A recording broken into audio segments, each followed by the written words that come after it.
Welcome to Positive Talk Radio. Our goal is simple: to explore evolving ideas one conversation at a time. So, stay with us as right now we present. Welcome to the show, everybody, and I'm glad you're here. And whether you are a baby boomer or a baby boomer wannabe, you're going to like this show because we've got a great guest who's with us today. It's Mark Joseph, a.k.a. Grandpa Jeffries. He's a children's author, and I Don't Want to Turn 3 is the name of the book he's put out. He's also a small business author that works with people that are trying to fight the big bad Walmart thing going on, and so he's written a couple of books, and he's also co-founder of a website called babyboomer.org, and if you go there, Positive Talk Radio is on the front page. So I hope that everybody has an opportunity to check that out. It's a great. Well, let me ask him about it. Mark, welcome to the show. How are you? Great. I appreciate you inviting me. Thank you. Well, you're more than welcome to be here because not only is Positive Talk there, you've got a bunch of other stuff going on Baby Boomer, and I just want to, talk to you about how it came to be, and were you guys having a bottle of scotch one night and saying we need to do something about this, Baby Boomer stuff, and how did it come to be? Well, it's myself and three other baby boomers are the partners who started babyboomer.org. And, as we were connecting during COVID, we found that a lot of the baby boomers, a lot of the grandparents weren't getting involved. And there was a lot of chance to bring together some information. The baby boomer generation is as diverse as any other generation before or after it. When you think about the politics and the diversity of religion and the ideas about it just separates us. But the one thing the baby boomers have in common is a shared experience. When we were growing up, I only had 3 television stations I could watch when I was growing up. We had landlines. That's how we were able to talk to each other, communicate with each other. So we all got the same information. Baby boomers grew up during the generation where the Kennedys were assassinated. Martin Luther King was assassinated. We were the generation that was there when the landing on the moon. We were there when birth control became very widespread. That was part of our generation growing up. Oh, that's true. And Vietnam, it had a major influence on our generation. We were for Kent State, we were there. Riots in the streets, but all those things were happening, which we've had these shared experiences growing up. But at the same time, we had the music. You think about the baby boomer generation music, whether it's Elvis or the Beach Boys or the Beatles or Three Dog Night or, Supremes or even the Association.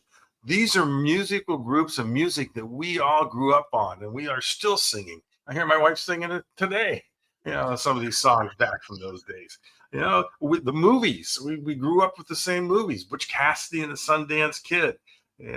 Jaws, and really any of the Spielberg movies, the Animal House, Star Wars, The Godfather. That's what brought us together. So we built this site not only to celebrate how we grew up and what we brought us together, but what we're offering, what we need now, what our life is full of now. We've got information on retirement and finance and travel and pickleball. That's what we're doing now. But we're really trying to deal with the new challenges that the baby boomers are facing. Technology. What you and I are doing wasn't around when we were growing up. Not a bit. Technology, the challenges of technology, the phones, the internet, and also all the health issues we're facing, whether it's Alzheimer's or dementia. So we've pulled all that information all together in one place so that we as the baby boomer generation can look at the past, look at where we are today, and think about the future. We are there aren't very. I was talking about this just the other day on the air, and we were talking about favorite shows, and I said, well, you have to be of a certain age to remember the pilot episode of Gilligan's Island on network TV, or the Brady Bunch, or when the Monkees came out, or when the Partridge Family was there. And you may have seen all of these shows and reruns on Nick at Night and that kind of stuff. But there was something about being there for the very first episode of those shows, or Saturday morning cartoons. They used to only have cartoons on Saturday morning and stuff. So we've got lots in common but you have to be of a certain age to appreciate those things. Yeah, this whole streaming thing that it really is a whole different world. We never got streamed. We had to be there. We had to sit in front of the television to watch a show. Yes. We had to listen on the radio to hear the music. So it's just a whole different world. Now, is it a better world? Probably. It probably is, but we still have this nostalgia that we all grew up on. And those are the common things that, when you get together with a bunch of baby boomers, that's what we start talking about. We start singing the songs, talking about the movies, and and then starting to complain about our grandkids and our children, and how many times we have to go to the doctor now. So this really is a commonality of our generation. Well, yeah, and current generations will never appreciate remember in August and early September of the years gone by, when they would have the opening of the new TV schedule, Hmm. and they would have previews of all the shows that were going to be on, and it's premiering September 15th or 18th or whatever it was. They don't do that anymore. It's just so there were lots of things that may be better, but there's some things that were exciting and were fun for us to be part of. And another one that I find terrible these days is free agency in sports. There was a time when, and I'm sure that if you're a sports fan, you were the same way. I could tell you, I was a Baltimore Colts fan, and I could tell you that Johnny Unitas was there, and Tom Matkey, and Mike Curtis, and Bubba Smith, and all those guys. They were on the same team for years and years and years. Now it's to the highest bidder, and people come and people go. I asked my son the other day, because the Mariners are in the playoff race, and I said, "Do you watch the Mariners?" And he says, "I don't even know who's on the team anymore, because Ken Griffey went away, and Alex Rodriguez." So those days, even though times are different now, there's a lot of things that I miss about those days. Well, television really brought the family together. I can remember Sunday nights with Ed Sullivan. I mean, we would drop everything else, and my family, my grandmother would come over, my uncle would come, and we'd all watch it together. I mean, it really was part of the family. Something, because again, you couldn't stream it and watch it on Monday night. You had to be there. Otherwise, you miss it all. Exactly. One of the tragedies of my life happened on Sunday night in front of the TV, because on the Ed Sullivan Show in February of '64, the Beatles made their initial appearances, and my sister and my parents wanted to watch Bonanza instead. So so I got shoveled off to bed so they could watch Bonanza. And you probably only had one television, so That's that was it. it. That was it. That's And it was black and white. yes, good old black and white. Back then, that's when we didn't have cell phones or the internet or cable TV. We didn't have remotes. I was my dad's remote. He said, "Son, go change the channel." That's the Right. way it was. But it was a good time to be together as a family. So it's different now. So you got to ask yourself, how do we stay together as families like we did when we were growing up? And we are. But there's different ways. There's different ways that we're communicating with our children and our grandchildren, because we're all not living in the same town anymore. We're all scattered all over the country. Yep, yep. And the cool thing now is, with the website babyboomer.org, you can live some of that nostalgia, but you can also bring people fast forward to today of what's going on, because you've got tons of information on there that helps us folks that are a little longer in the tooth on what's going on today, and how technology works, and how we can do different things. You've got what do you have? 1,000 contributors now? Yeah, and technology is really the one thing that we found that our generation wanted and needed. You know, you got to realize that I didn't get on the internet till I was 40 years old. I Now, know. now my kids, my grandkids, as soon as they come out of the womb, boom, they're on the internet. They got their cell phones. They've got this whole different world that we never had growing up.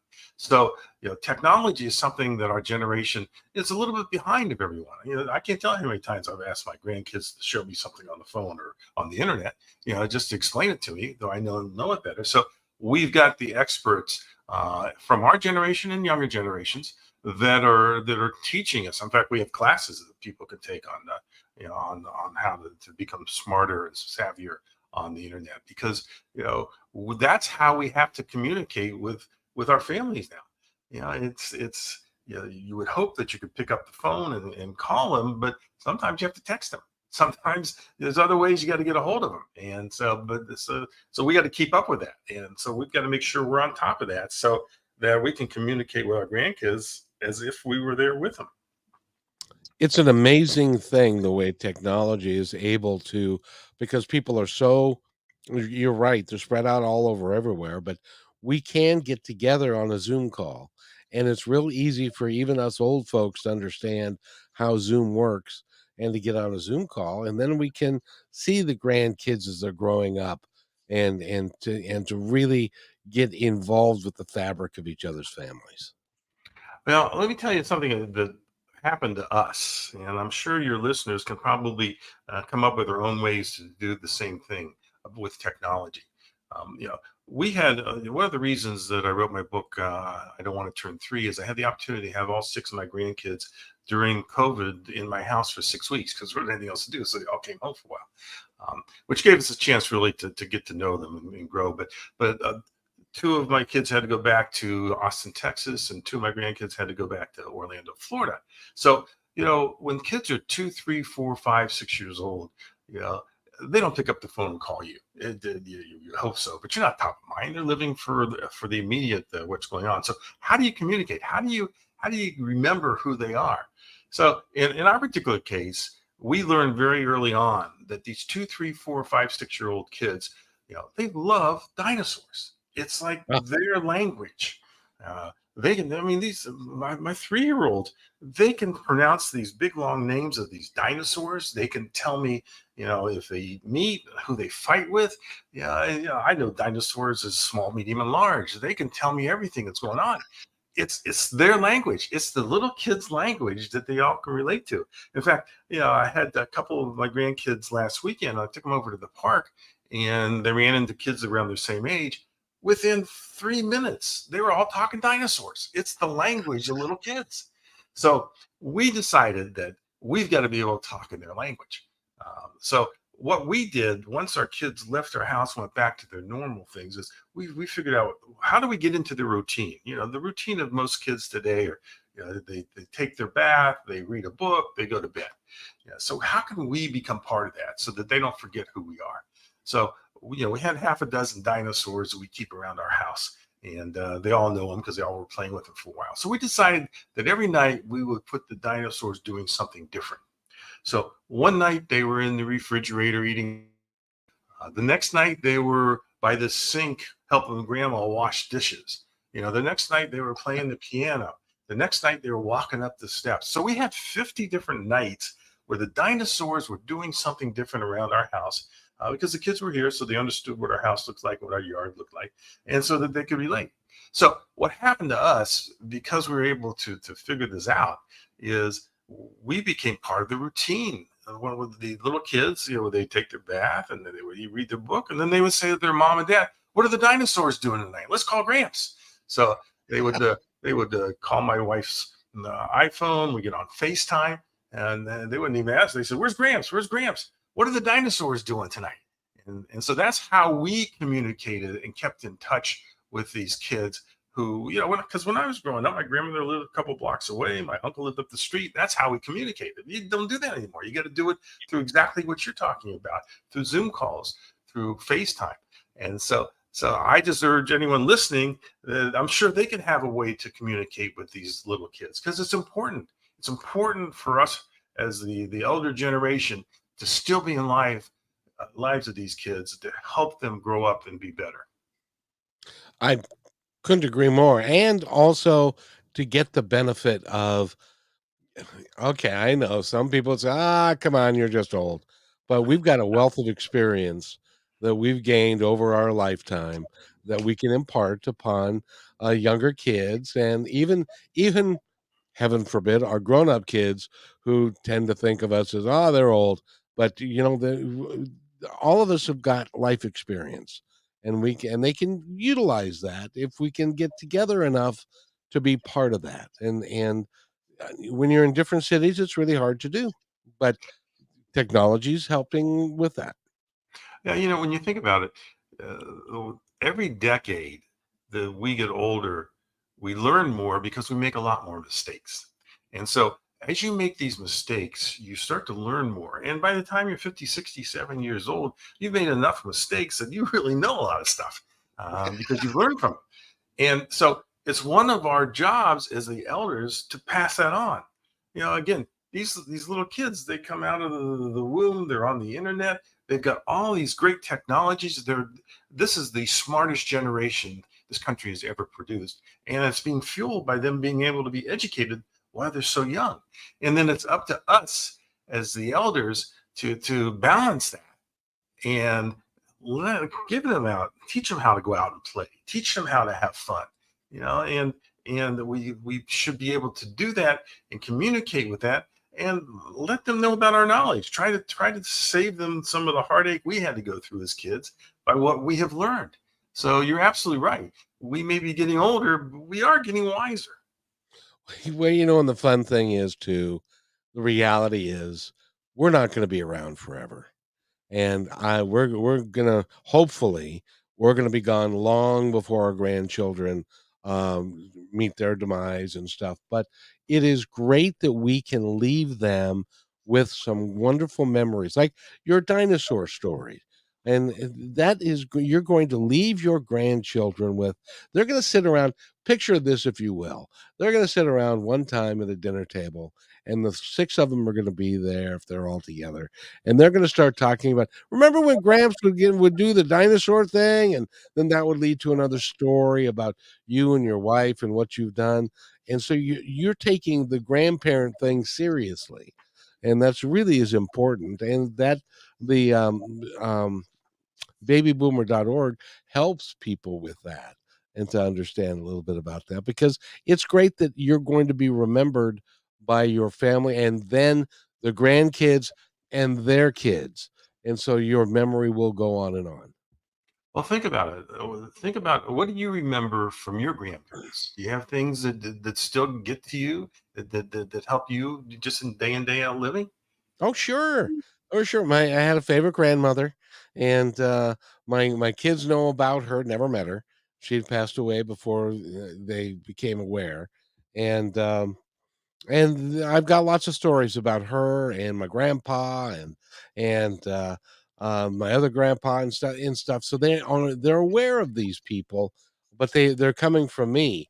And nowadays, you can even do things and record people so that when, as an example, I did an interview and a recording of my father before he passed away.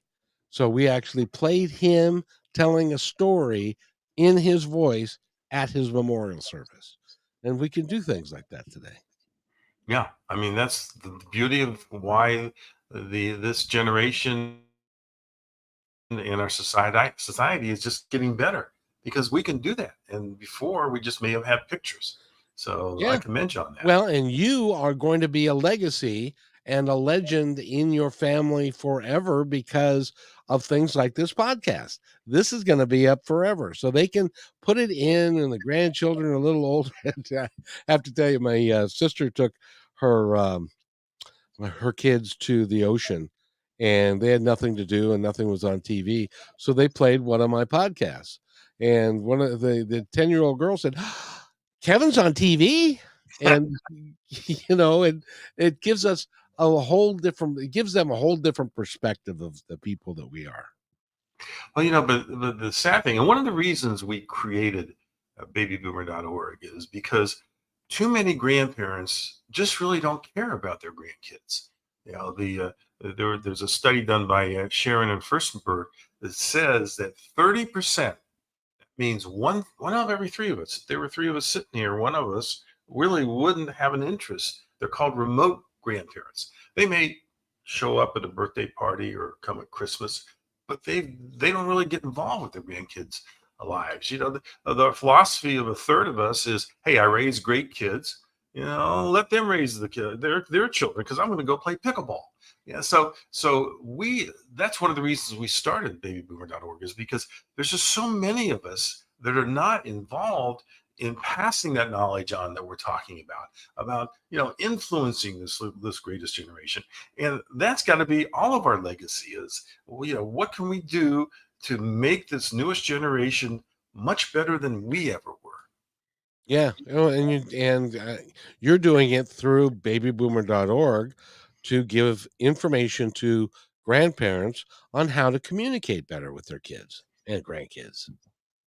Well, one of the reasons that a third of us are not involved with our grandkids is that we got a problem with our own kids. All right. So, in other words, for instance, if your child marries somebody you don't like their spouse, well, that's going to cause you a problem. You're not going to be able to get involved in that. If we give our children unsolicited advice, by telling them what to do, they're gonna make sure that we're not involved in raising of these kids. If we show up unsolicited, that's gonna make them mad. So we have caused a lot of the problem with how we are treating our own children and letting us get involved.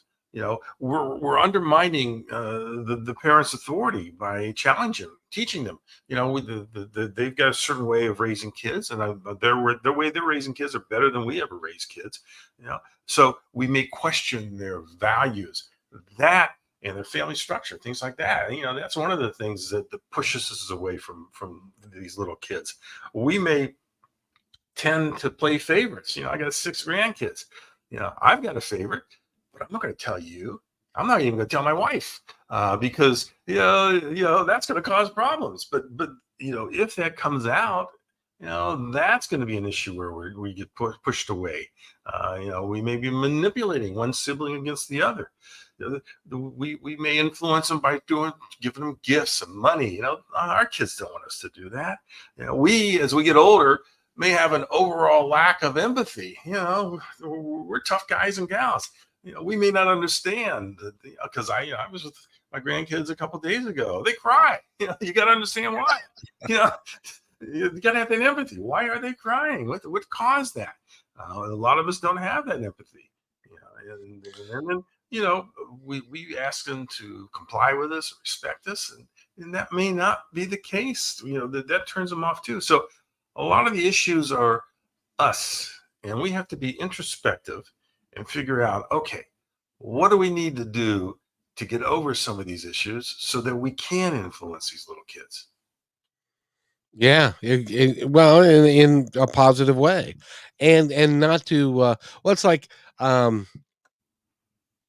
my kids uh, are now in their 30s, and I view that I want to be known to them as a trusted advisor. That if they have a question, they can ask me, and we can talk about it. If they don't want my opinion, then they won't ask, and I won't give it. My wife, on the other hand, still believes that she is their mother, and when your mother talks, you listen, and that has a tendency for a 30-year-old man to say, "Wait a minute, you're not my mother anymore, and you're older now," and stuff like that. So it is, it's a style of how you want to approach your kids, and then by virtue of that, your grandkids and stuff like that. I've already done the raising part. If I screwed up, it's too late. They're already on their own. And so now it's up to me to just be, I'm there for them anytime they want me to be. They know that, but I'm not going to force myself on them. Does that make sense? Yeah, you got to stand back and say, what are the role of parents, the responsibility in today's world. With this world that we've been talking about, with this instant information that we get, the uncertainty, the cruelty, the differences in ideas that is all around us. What is really the true role of today's parents? Obviously, parents have to provide their children with food and clothing and a place to live. Yeah, that's a given. They have to give them financial support and medical care and the opportunity to receive an education. That is what they are. They're there to protect their children from harm, provide a safe environment, especially in today's world, what's going on in these schools today. So that's the role, the basic role. But the real role of parents, when you think about it, is they need to teach these kids honesty. We need to teach our kids responsibility. We need to teach our kids to be kind. They need to be independent, but we need them also to teach them to be respectful of not only their parents, their grandparents, but teachers and so forth. We got to teach them to have positive thinking. We've got to teach them to keep thinking and creativity. I'm seeing that with my little kids. A couple of them just love to draw. Let them be creative. Let them do Sure. that. We got to teach them healthy eating habits and exercise. And then we also got to teach them things that we've been talking about, is that success can be learned from failure. That's how we learned our successes, from our failures. So we can teach them that it's okay to fail, so you can learn something. But the most important thing that we have to do, and parents have to do, is teach them to have fun. Because in this world, there's so much stuff going on that, we got to get beyond that and just have fun like we did when we were kids. Exactly. I'm going to say something now that may be less appealing to some, and that is, while you're teaching your kids good manners and to be kind and to have integrity, if they see unkindness, a lack of integrity, or a downright meanness coming from you to the waiter at the restaurant, or the person at the checkout stand, then that's the example that they're going to take. So I would implore people of every age to be kind, be considerate, be to say please and thank you, to open up a car door for a woman, to even though they may not like it anymore, but to be genuine and kind to everybody, and the kids will pick up on that as well. Yeah, never lose sight. We are their role models. They imitate us. If we are on our cell Yes. phones all day long, and if we're watching the internet all day long, and we're on television all day long at night, that's what they're going to learn to do. So we are the examples. We are the role models, and never lose sight of that. Exactly, exactly. And one of the role models for me is your magazine, or your website, because you've got look at the think about this. You've got almost 400 contributors, 4,600 different articles, 54,000 podcasts. You must have a bunch of bandwidth. Um, 545 books. You can go on this site and never leave it for a long time, because you're adding stuff every day. So it's really is you can really learn a lot from all of the information here, and then work to apply it in your own life, which will then trickle down to the next generations as well, don't you think? Yeah, I got a phone call from one of our visitors to the site. She says to me, she says, I was on your site for 3 hours. She says, I came in, I was listening to one podcast, but then I saw something else that I really liked and listened to that. Then I read this article, and before I knew it was 3 hours and I was on your site. So she didn't know if that was good or bad. For me, that's great. Stickiness to the site is what you want, as you well know. Um, Oh but yeah. and that's what we want to do. We want you just to get lost in stuff that just makes you a better person. Yes, indeed. And all four members are you all thrilled with the progress of the of the website? Yes, our first year was for our phase one, which was to build what we thought was the best site with the best content for people to just be part of the baby boomer generation, appreciate what the baby boomer generation is about. Our next phase, which will be rolling out shortly, is to let the world know who we are. That's let people, because we're comfortable that now that we've got this great content on the site, that we just got to get people to come. and then and hopefully they'll be sharing it. How many baby boomers are there in the United States? We've got a very interesting kind of generation. The baby boomers were born between 1946 and 1964, so it's 18 years. So it's 2 decades. They're currently, they're in the ages between 59 and 77. Is the true baby boomer generation. There are 76.4 million boomers in the U.S. And what's interesting is that number doesn't go down because all the immigrants that are coming in that are replacing the deaths of us dying, there's a bunch of baby boomer immigrants that are coming to the U.S. I hadn't So thought of that. That's yeah, cool. yeah. So it's going to hold a 70 million for a while. You know, Baby boomers hold 53% of the wealth in the U.S. So this 2 decades of baby boomers, that's a lot of wealth. They hold 70% of the disposable income. So they've gone through the part of where they've gone through the house and their cars, and they've got 70% of our disposable income. 76% of baby boomers are homeowners. And so the annual spend of a baby boomer is $63,000. So they're out there spending money. So it's important for this economy that they keep alive and well. They still own 12 million businesses. That is Oh, wow. 60%. 12 million businesses, 60% of the U.S. small businesses. It's owned by baby boomers. So they're still active in these businesses. Their total net worth is $70 trillion. I don't even know what trillion is, but that's what it's worth. And what's going to be interesting, and this is when our kids are going to be cheering, is the baby boomer generation is expected to pass on an inheritance $30 billion, $30 trillion. So what a generation this is when you think about it. Well, it's the World War II generation post. It's the children of the World War II generation because all the guys that came home because World War II ended in 45, and all those guys came home. They got married and they had kids, and we're the product of those marriages of those families that got together after World War II, and it was a great time for America, and the blue collar movement was huge. I'd like to see it come back a little bit and stuff, but we've done our part. Now it's when I think overall we've done a pretty good job. Well, ask your kids if they think so. Well, they don't remember. Well, yeah, you're right. There are certain things that we could have done better. Let me just say that. Yeah, that's for sure. And that's when you think about it, all of us now have our legacy to leave. What is it that we could have done better?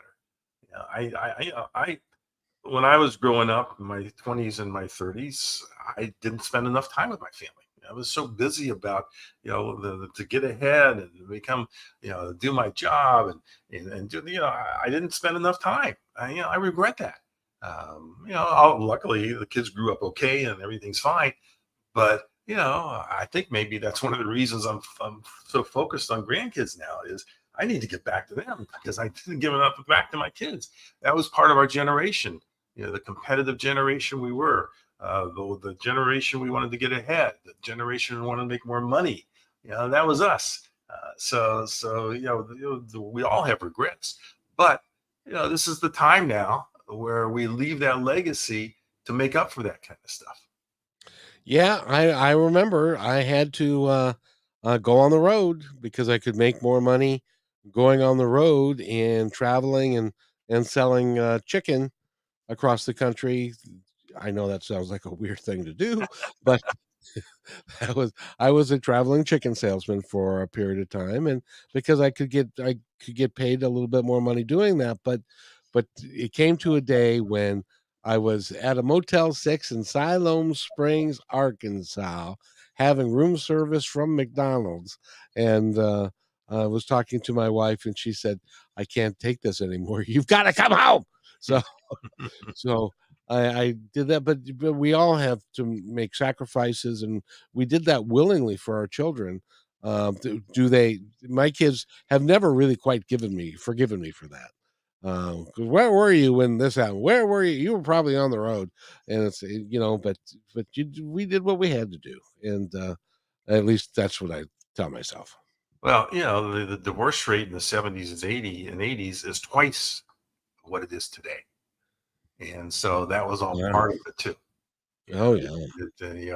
We created this high divorce rate. Luckily, our kids now, maybe it's because they're getting married later in life, maybe because they're smarter than we ever were. But I mean, for the divorce rate to be half of what it was back in it peaked in the 80s, that says a lot for our society that hopefully we've learned from our mistakes.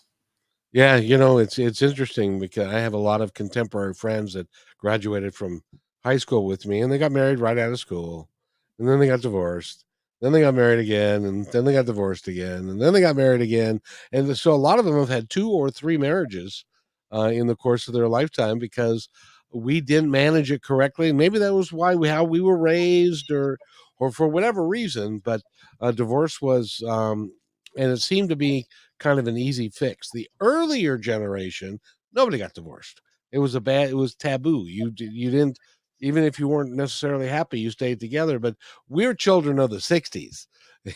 And for those who don't know what being children of the 60s is, make love, not war, and the flower people and the flower power. What were you doing in 68, by the way?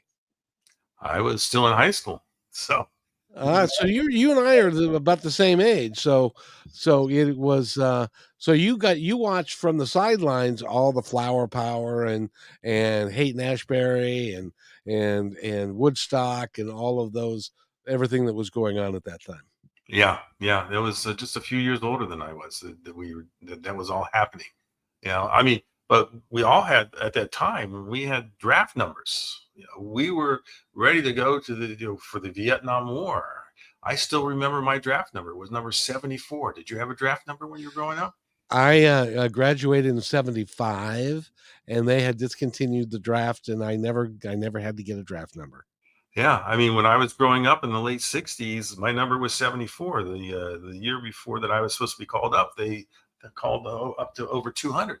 So, I was convinced that as soon as I graduated from college, that I was ready to go to the Vietnam War, just like my other contemporaries.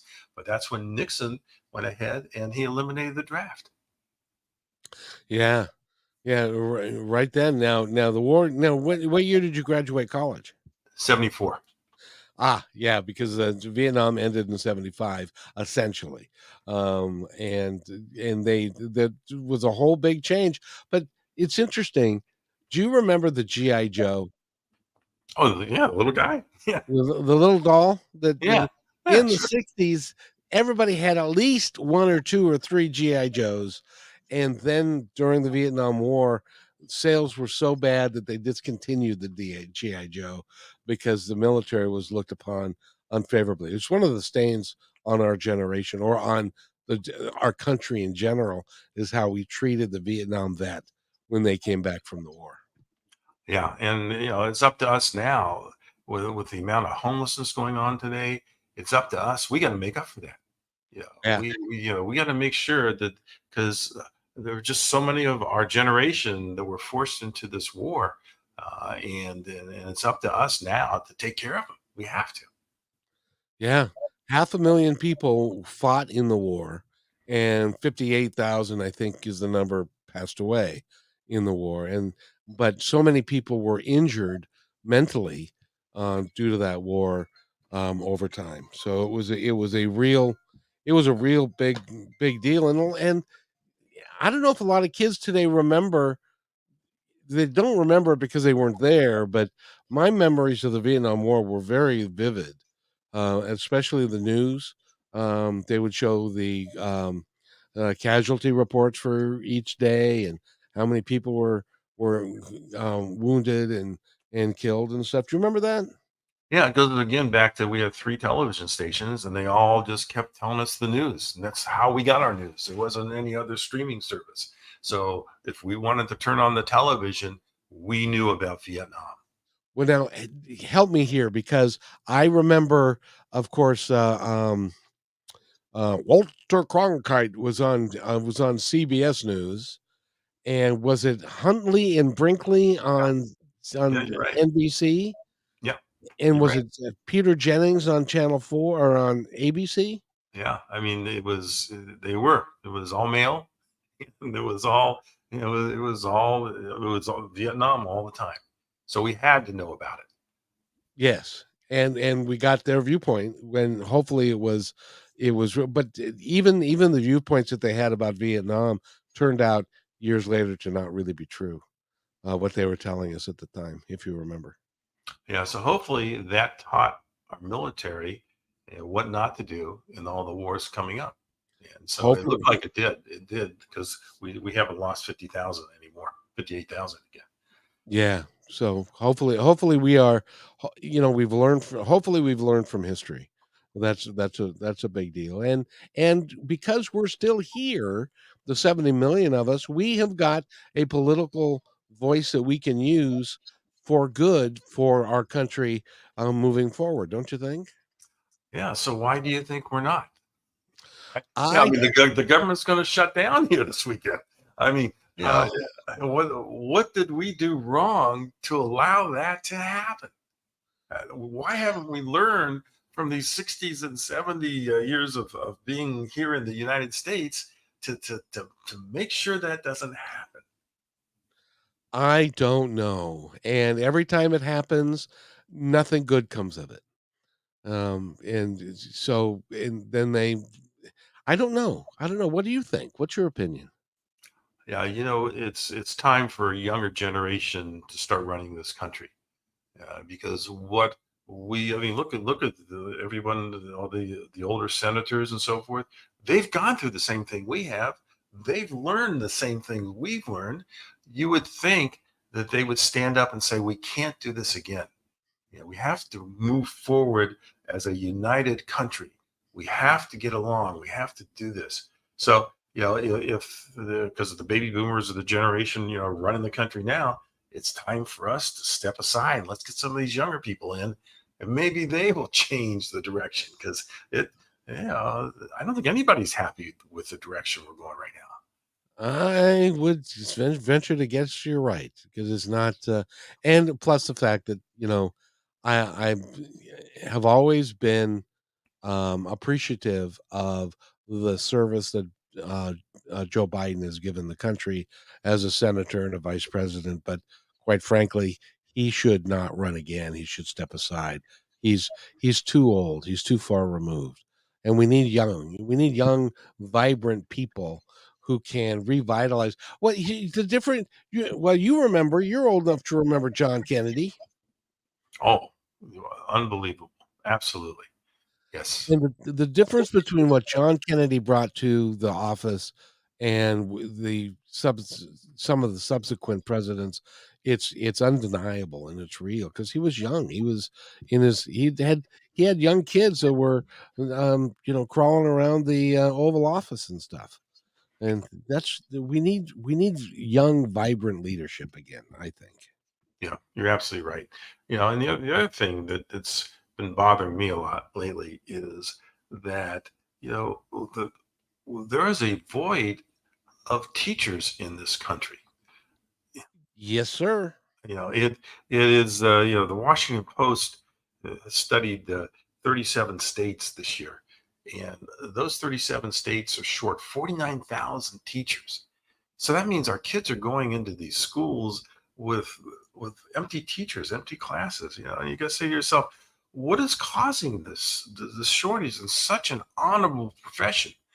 This is a I urge anyone who runs into a teacher to treat them just like we were talking about the war veterans and the policemen and the firemen, and thank them for their service because they are molding our kids of tomorrow. And so, if you take a look at when they talk to teachers who have left, what is it on the exit interviews? Obviously, we all hear about low pay. We know that one, but there's poor working conditions. There's poor supervision. That means the principals and they're not getting the right direction. There's lack of support from the community. I don't know how it is up in the Seattle area, but down here in Arizona, I mean, these board men going to a school board it's a shame how much the lack of community support there is out there. Teachers don't have the autonomy to teach what they should be teaching. There's the changing of curriculum that's happening here, and how we're deciding what books they read and what books they don't read. And obviously the rising the school violence. It's always a different school that's got a problem. So that's my big concern right now, that this is a profession that is educating our country for tomorrow. And how do we get people to go back into it and fill all these places? Because it is just so vital. Because we all know that we all can remember our teachers from third, fourth, fifth, sixth grade, and who influenced you and how they changed your life. And so that's my big concern right now, is how do we get more people to get into this very honorable profession so they can teach our kids better than we can. We are first of all, I agree with you completely. Then and a couple of things. My niece is a teacher, and when she was in the classroom, she's doing something in the school district now. I'm not sure exactly what it is, but she's doing something. But um, when she was a teacher, with the number of kids that are coming that have developed autism and special needs that are out there, they're not addressing those in a way that works for the other kids.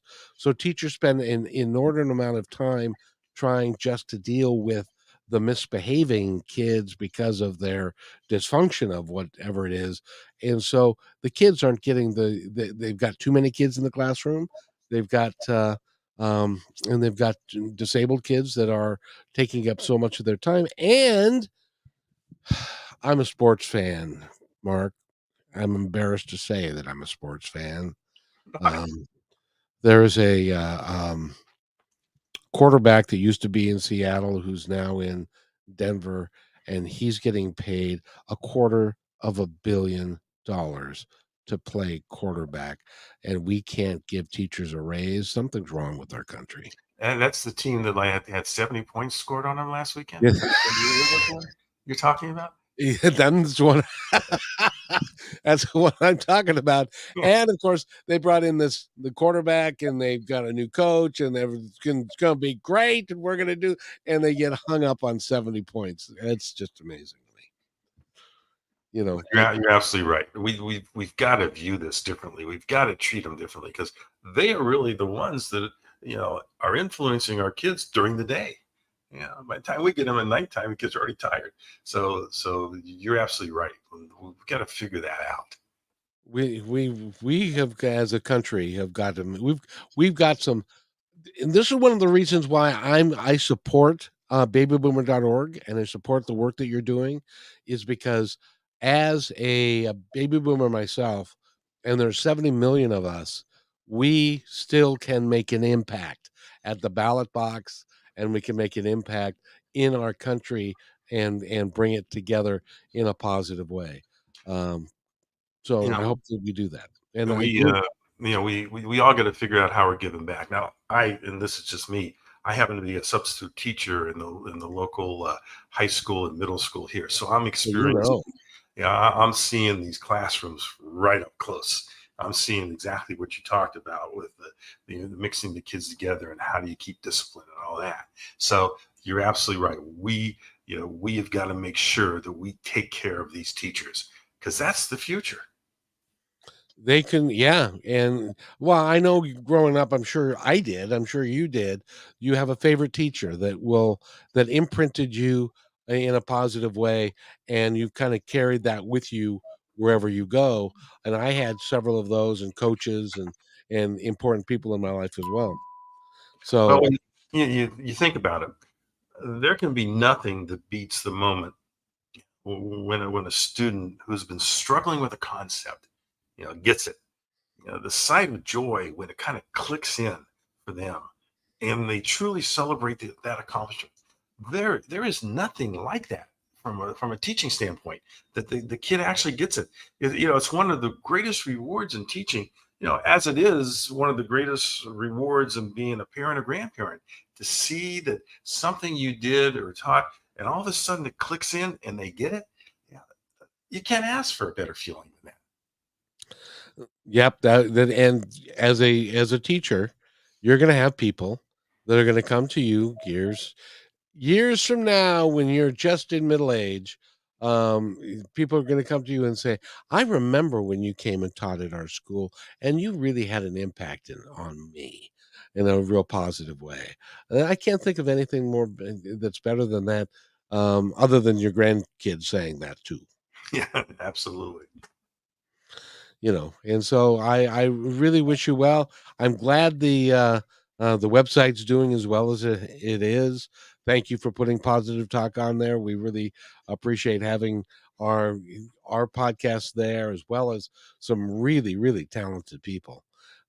So you could spend at 54,000 podcasts.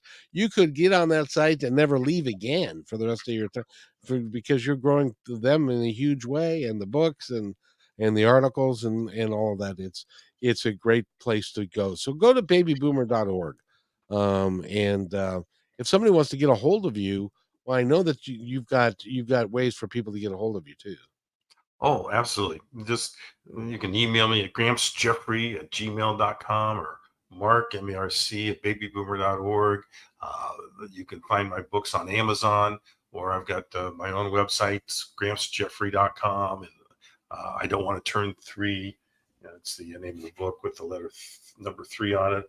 And so you can get a hold of me that way, or feel free to call, because obviously we want to make sure that this site is the most robust site for baby boomers. And if you've got ideas that we should put on it, let's do it. That's the community that we have. We're a very sharing community as us baby boomers, especially now that we're older. We love to share. We want to make sure that the site has impact for you, and we want your kids to come on the site to learn a little bit more about you, and maybe your grandkids come on too. Exactly. That would be great. As it can be a whole family affair. Yeah, right. So I think that's awesome. By the way, Gramps Jeffries, aka Mark Joseph, has been our guest. And go to babyboomer.org. It will do you good. Thanks. And anything else you'd like to say before we go? I think I'm freezing up, so am I breaking up? Yeah, you're freezing up, but let me leave you with this one thought. And that is that, one of the things we should be asking our children every day is, what did you do today that was nice to someone else? At dinner time, we at my dinner time in our family, we just go around what was the highlight of your day? What did you do today? But we need to be asking the question, what did you do today that was nice to someone else? When you're a 2 or 3, 4, 5-year-old little kid, you don't understand it. What are my parents talking about? What are they trying to tell me? But if you ask it every single day, then maybe one day they're going to open up the door for someone like you were talking about. Maybe they're going to walk an old lady across the street. But if you ask a child every day, what did you do today that was nice to someone else? By the 4th or 5th day, they're going to want to give you an answer. And can you imagine how that would affect our society today if everyone said that and did that? What did you do that was nice to someone else? This generation, if we could convince them to do this, will definitely be the one that leads this country, for many, many generations to come. I couldn't agree more. And next time we're together, I'll tell you a story about walking somebody across the street. But Okay. Mark Joseph, thank you so much for being here. I really appreciate it. You got it. Thank you. And if you wait right there, I'll be right back. Hey, thanks for enjoying this episode all the way to the end. Please give us a like and subscribe to this channel. This has been a production of PositiveTalkRadio.net. Please visit our website, oddly named PositiveTalkRadio.net, for more details about us and our mission, which is to provide great positive programming designed to inspire us all. I'm Kevin McDonald, and I'm proud of these shows, and I truly hope that you'll like them and share them with friends and family. So on behalf of our entire team, remember, be kind to one another, because each other's all